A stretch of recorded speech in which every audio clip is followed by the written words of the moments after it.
কি অবস্থা মানবিকের ভাই আপুরা? খুব দুশ্চিন্তায় আছো তাই না? পরিণীতি প্রথম পত্রের যে সাজেশনটা আমরা তোমাদেরকে দিয়েছি, এরপরে তোমরা অনেকেই হচ্ছে যে জানতে চাইছো বা বলছো যে ভাইয়া খুব তাড়াতাড়ি আমাদেরকে পরিণীতি দ্বিতীয় পত্রের সাজেশনটা দেন।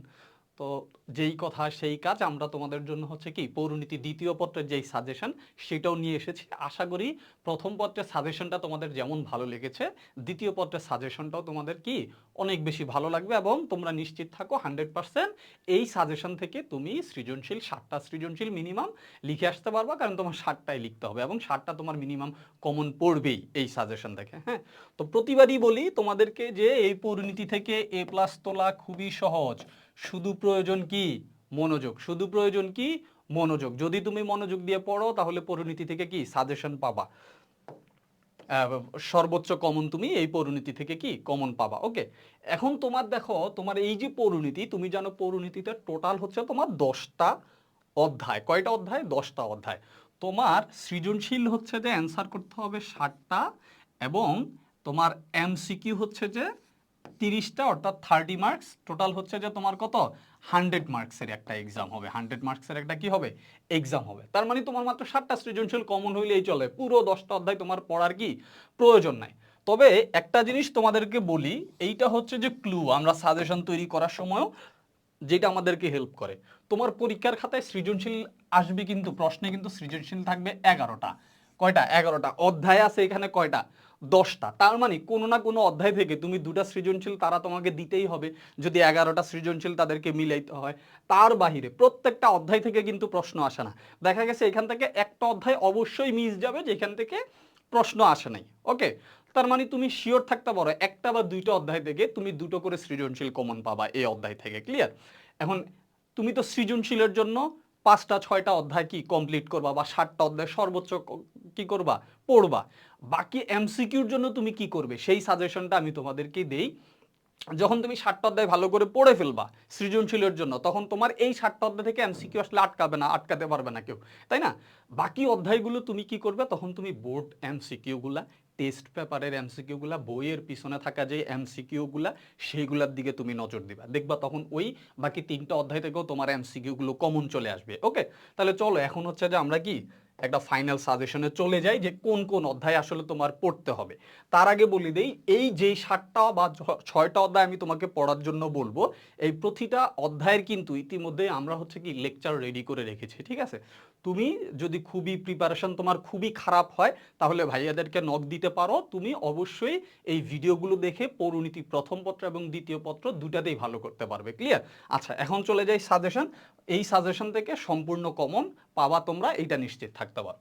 প্রথমে আমি যেই অধ্যায়টা অনেক বেশি ইম্পর্টেন্ট দিব, অনেক বেশি ইম্পর্টেন্ট দেব, সেটা হলো এই প্রথম অধ্যায়। এই প্রথম অধ্যায় এইখান থেকে তুমি সৃজনশীল পাবাই। উদাহরণ দেই, 2025 সালে ঢাকা বোর্ডে এইখান থেকে হচ্ছে যে দুটো প্রশ্ন আসছে। হ্যাঁ, রাজশাহী বোর্ডে এইখান থেকে সম্ভবত 3টা প্রশ্ন আসছে এই প্রথম অধ্যায়টা থেকে। ঠিক আছে? সো এটা খুব ইম্পর্টেন্ট, কি খুব ইম্পর্টেন্ট। এখান থেকে তুমি দুটো সৃজনশীল কমন পাবা যদি তুমি বিগত বোর্ড প্রশ্নগুলো অ্যানালাইসিস করো। ঠিক আছে? এরপরে এই যে পাকিস্তান থেকে বাংলাদেশ, পাকিস্তান থেকে কি বাংলাদেশ, এই অধ্যায়টা থেকেও তুমি দুটো সৃজনশীল কি পাবা? কমন পাবা। তার মানে তোমার সবচেয়ে ইম্পর্টেন্ট দিয়ে তুমি পড়বা 1 2, 1 এবং 2, এই দুইটা অধ্যায় অনেক বেশি ইম্পর্টেন্ট দিয়ে পড়বা। ওকে, আচ্ছা, এর বাইরে কি আর কোন কোন অধ্যায় থেকে তাহলে প্রশ্ন আসতে পারে? এখান থেকে তো আমরা অলরেডি হচ্ছে যে কি 3টা থেকে 4টা সৃজনশীল এই 2 অধ্যায় পড়লে কমন পাবা। কয়টা? 3টা থেকে 4টা সৃজনশীল তুমি কি কমন পাবা। আচ্ছা, তারপরে দেখো এই যে রাজনৈতিক ব্যক্তিত্ব বাংলাদেশের স্বাধীনতা লাভ, এই অধ্যায়টাও ইম্পর্টেন্ট স্বাধীনতা নিয়ে। এইখান থেকে দেখা যায় যে একটা প্রশ্ন এইখান থেকে প্রায় আসে। ঠিক আছে? এইখান থেকে তুমি একটা প্রশ্ন কমন পাবা। বাকি দেখো এইখানে যে দুটো অধ্যায় আছে, 4 নাম্বার অধ্যায় এবং 5 নাম্বার অধ্যায়। ঠিক আছে? এইখান থেকে তুমি একটা অধ্যায় দেখো, সংবিধান এই সময়ে অনেক বেশি ইম্পর্টেন্ট। ঠিক আছে? সংবিধান নিয়ে বাংলাদেশে আলোচনা হচ্ছে, অনেক বেশি কথাবার্তা হচ্ছে, তো সমসাময়িক ব্যাপারগুলো পৌরনীতির সাথে সম্পর্কিত। সো আমি বলবো তোমরা হচ্ছে এইখান থেকে 4 নাম্বার অধ্যায়টা পড়বে, 5 নাম্বার অধ্যায়টা তোমরা বাদ দিয়ে দিবে। এই অধ্যায়টা তোমার পড়ার প্রয়োজন নাই। 5 নাম্বার অধ্যায়টা তোমার কি পড়ার প্রয়োজন নাই। যেহেতু বাদের প্রশ্নে আসছি, আরো দুটো অধ্যায় আমরা বাদ দিয়ে দিই। কোন দুটো অধ্যায় বাদ দিব? সাংবিধানিক প্রতিষ্ঠান এইটা আমরা বাদ দিয়ে দিব, বাংলাদেশের নির্বাচন ব্যবস্থা, ওকে সরি সাংবিধানিক প্রতিষ্ঠান না, আমরা হচ্ছে যে এইখান থেকে বাদ দিব হচ্ছে বাংলাদেশের নির্বাচন ব্যবস্থাটা বাদ দিব এবং বাংলাদেশের বৈদেশিক নীতি। এই যে টোটাল দেখলা কয়টা অধ্যায়, 8 এবং 9 এবং 5 নাম্বার অধ্যায়, ঠিক আছে, এইগুলাকে আমি গোল মার্ক দিয়ে দিলাম, এগুলাকে আমি কি গোল মার্ক দিয়ে দিলাম। তাহলে 3টা অধ্যায় ইতিমধ্যেই তোমার শেষ।